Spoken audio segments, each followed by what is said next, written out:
Thank you for tuning in and welcome to yet another amazing show, My Journey, a program that brings you purposeful people with the intention of helping you create wealth from wherever you are. And today with me on set is Esther.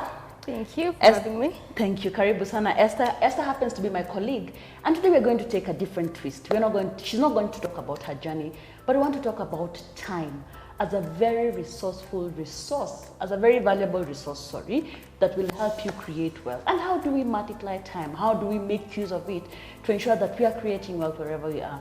And I know Esther has such amazing insights because she's an inspiration to me and so many others in our office. Karibu Sana, Esther. Thank you so much for having me today. So what do you do at Centonomy?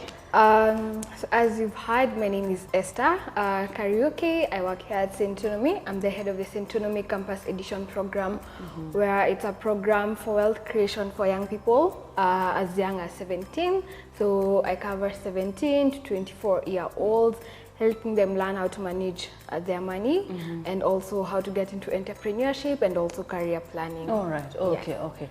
You heard about that. We don't just focus on the adults, but we focus on young adults because we believe it is very important to set up the right foundation at a very tender age. Yes. All right. Now, Esther, we're talking about how to multiply time to ensure that you're creating wealth. Yes. So some of the lessons that you've picked up while at Centonomy, and I'm very sure you have attended some of the programs that we have at Centonomy. So probably you can tell us how time comes in creating wealth, or time versus money. Yeah, as I think we've even talked about time before, and you said that time is like the biggest resource that you have.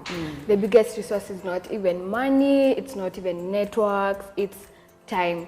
So, because I think some people don't think of time as a valuable resource. Yes. They think about the fact that maybe you need capital or generally other things. So when it comes to multiplying time, how I see it is making sure that whatever you're doing, in whatever time it is, you are getting the most out of it. It's kind of thing you see when people talk about, let's say, procrastination or like how people prioritize their tasks.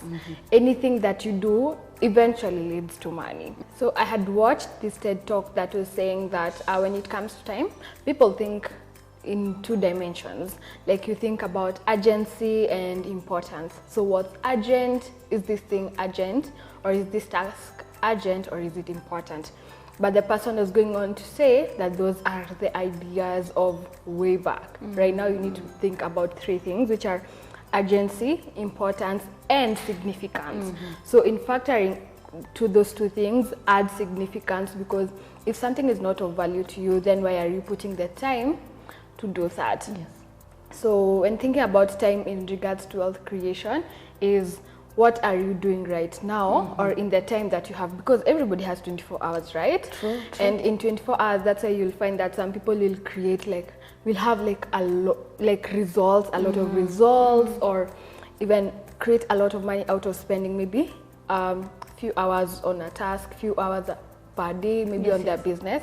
And then you'll find some who will put the same kind of time but have minimal results. Why? Because the tasks don't have significance and you haven't evaluated the task that you have to do. All right. Yeah. That's pretty interesting. There's a video I was also watching. I like listening to people who are very resourceful, and this lady was saying that if within my time, if something does not teach me anything, that means I don't get to learn a new skill, or it doesn't improve who I am, or neither does it bring money to my pocket, I should not even think about it. So when we look at how to multiply time and looking at public company, for example, what do you think the company that you keep helps us in creating wealth, especially where time, multiplication of time is concerned? So in regards to that, I think the things you do with the people you meet are what matter. Yes. So for example, as you have said, she doesn't do anything that maybe won't teach her a lesson or something like that.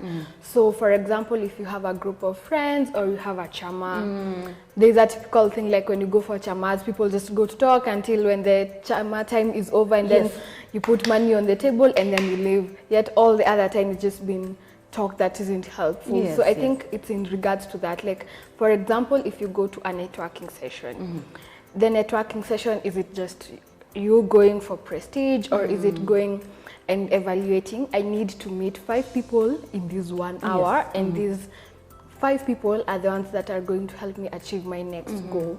So even in terms of also as a group, you could think maybe a week we meet maybe 1 hour or 2 hours.